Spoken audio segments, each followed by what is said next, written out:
The Dark Arts of Genius, Episode 4.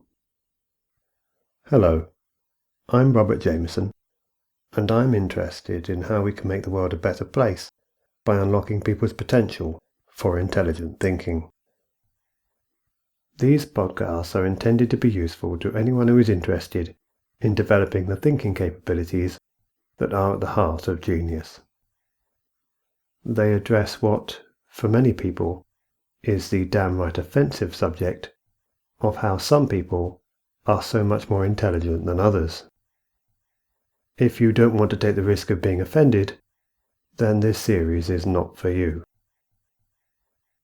As I said in previous episodes, the secret of being super intelligent is to rigorously challenge your own prejudices and the prejudices of the society you live in. The number one prejudice that gets in the way of intelligent thinking is not racism, or sexism, or homophobia, or any of the most frequently highlighted forms of prejudice. The most damaging and perhaps the most widespread form of prejudice, I suggest, is conformism. The vast majority of human beings seem to be cursed by the cruel and insidious weakness of wanting, indeed desperately needing, to be part of a crowd, wanting to fit in, not wanting to be unpopular or disliked, not wanting to be an outcast. It is a weakness that utterly cripples many people's intellectual abilities. When deciding upon their beliefs, attitudes, and actions, they refuse to properly consider radical ideas, unpopular ideas, or even ideas which might merely induce a moderately disapproving look when expressed or even implied. Their brains refuse to function when arguments are presented that fail to support whatever happens to be deemed appropriate and acceptable by their peer group, or according to the rules of political correctness in the society they live in. Even for people with stronger personalities, who are often capable of intelligent thoughts, their intellectual abilities are often seriously weakened by their conformist tendencies when particularly controversial or emotive topics are under discussion. It is not just that people are scared of being discovered to be different, or labelled as different. They are scared of being different, and scared of even thinking differently to other people, because of the sense of isolation they feel whenever they see themselves as apart from the crowd. Yet how can you reasonably hope to make society a better place if you don't question its values and traditions? Are you ever really likely to properly consider new ways of doing things if you never bother questioning the way things are done now? And yet, unfortunately, most people's thought processes are severely constrained by the norms and expectations of the society they live in, with the result that they are dogged by prejudice and unable to think intelligently on any number of issues. Conformism works to undermine intelligence on all sides of many debates. A lot of racism, sexism, and other well-known forms of prejudice in fact stem mainly from conformism. Very often people discriminate against people on grounds of race, gender, or sexual preference, largely because they seek to conform with the attitudes favoured by their peer group, and or those favoured by the wider society they live in, rather than because they have any particularly deep-seated racist, sexist, or homophobic tendencies of their own. At the same time, conformism undermines the intellectual abilities of many other people who are keen to be seen to oppose sexual or racial discrimination, but who themselves are deeply prejudiced because they refuse to intelligently consider ideas which appear to conflict with the rules or spirit of political correctness.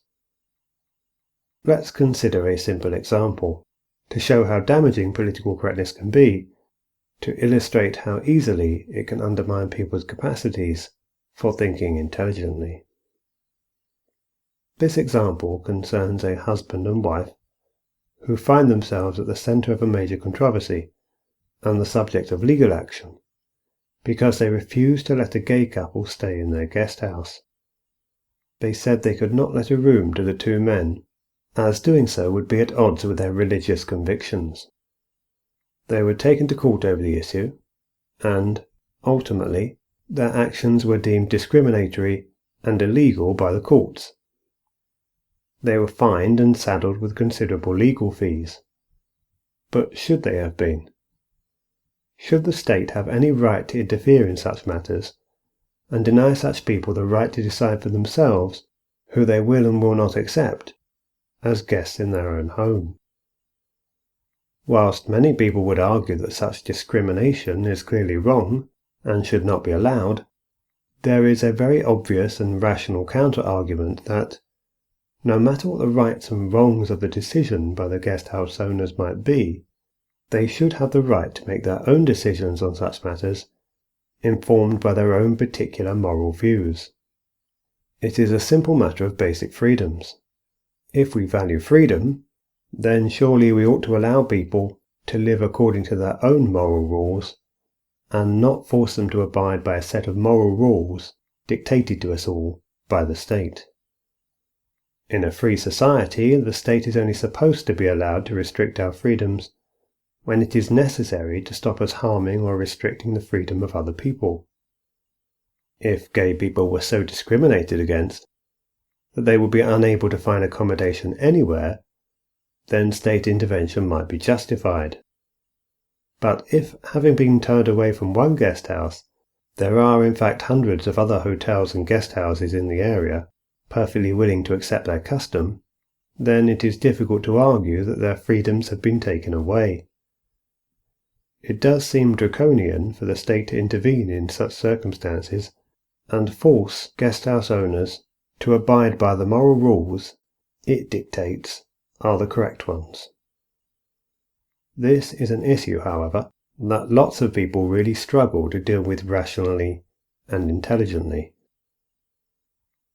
Now, obviously some people are prejudiced against gay people, but equally many people are prejudiced through having been indoctrinated to look favourably upon almost anything associated with homosexuality, for fear that not doing so will result in them being labelled as homophobic in some way. Consequently, millions of people will be unable or unwilling to discuss such a matter intelligently, because they refuse from the outset to so much as consider that it should be allowable to refuse customers on the grounds of their sexuality. On any argument related to homosexuality, they feel compelled to support, without qualification, whatever they perceive to be the pro-gay side of the argument, not because it is right, but because of their own desperation to conform.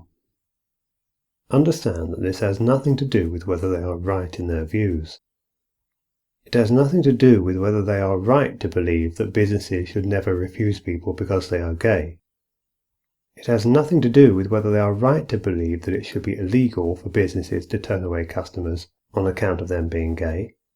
But a person's view, whatever it is, will not be an intelligent one if they refuse to fairly consider any alternative views.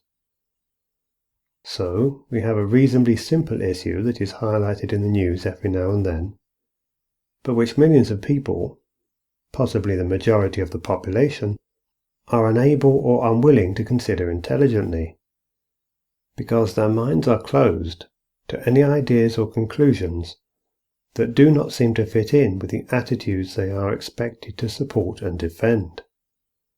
They have effectively decided that fitting in with the politically correct position is more important to them than considering the issue maturely and intelligently. They have effectively decided not to be intelligent. They largely shut their rational brain functions down. It ought, for example, to be a simple distinction to understand that just because you don't think gay people should be discriminated against, it doesn't follow that you believe the heavy hand of the state should be involved in fining or threatening to imprison people who do discriminate against gay people. Yet try discussing this issue with people, and you'll often find they do indeed fail to appreciate or acknowledge such a simple distinction. That's how political correctness cripples people's brain functions. They shut down their brain functions to avoid accepting a perfectly reasonable distinction that ought to be easy to understand. They render themselves idiots in order to avoid accepting an unpopular opinion or an inappropriate viewpoint. Many people conform because they don't have the strength of character not to. Others, perhaps, just haven't yet got around to appreciating just how important it is to resist the temptation to conform. Many, unfortunately, just cannot conceive of living their lives in any other way than through surrendering to conformism. Pressure to conform affects some people's thinking on some topics more than others, but there are few if any topics not affected at all by conformism. Conformism by its nature can affect people's views on almost anything. Before, or even instead of thinking for themselves, they first look to assess what other people are thinking and what other people will find acceptable and appropriate. Fundamentally, they are not interested in intelligent discussion, only in demonstrating their allegiance to the crowd they feel they belong to, and their willingness to conform to its rules and expectations. This dynamic all but wipes out the intelligent thinking capabilities of most of the population. That's the end of this episode. I hope you found it interesting. To find out more about my work, please visit imos.org.uk. That's imos.org.uk. And please join me again for the next episode. Thank you for listening.